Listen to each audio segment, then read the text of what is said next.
اللہ کی ذات تو ہر چیز پر قادر ہے، زمین آسمان اس کے قبضے میں ہے۔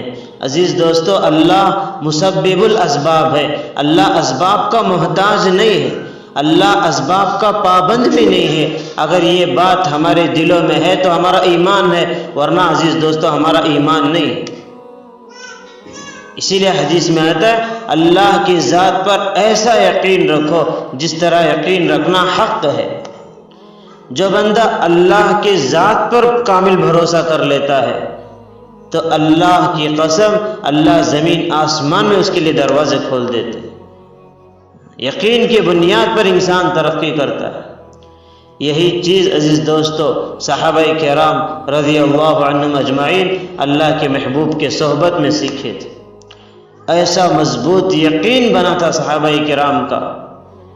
کتابوں میں آتا ہے کہ جنگ تبوک کے موقع پر، جنگ تبوک کا جو معاملہ ہے، اس وقت اللہ کے محبوب کی طرف سے اعلان ہوا کہ لوگوں چلو اللہ کے راستے میں، اللہ کے دین کی سربلندی کا معاملہ ہے، اشاعت اسلام کا معاملہ ہے۔ تو صحابہ کرام، کسی ایک صحابی کے دل میں بھی یہ تشویش پیدا نہیں ہوئی کہ ہمارے رزق کا کیا ہوگا، ہمارے زمینوں کا کیا ہوگا، ہماری تجارتوں کا کیا ہوگا، کیونکہ یقین بنا ہوا تھا۔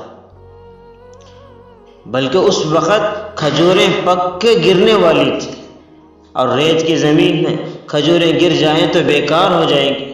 اگر وقت پہ توڑا نہ جائے گا تو سال بھر حالات سے گزرنا پڑے گا۔ قرض داروں کی قرض کی ادائیگی کا مسئلہ تھا، اور سال بھر کے روزی کا انتظام کا مسئلہ تھا۔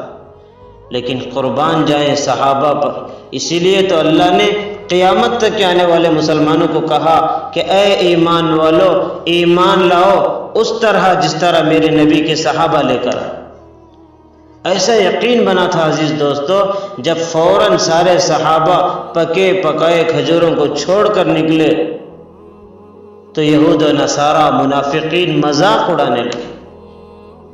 بلکہ یہ بات علماء کرام سے سنی ہوئی ہے کہ کسی صحابی کو پکڑ کر کسی نے پوچھا کہ بھئی تم اپنے نبی کی بات کو سن کر پکے پکائے باغات کو چھوڑ کے جا رہے ہو، اس وقت اگر تم نہیں توڑے گے تو سال بھر تمہارے روزی کا کیا انتظام ہوگا؟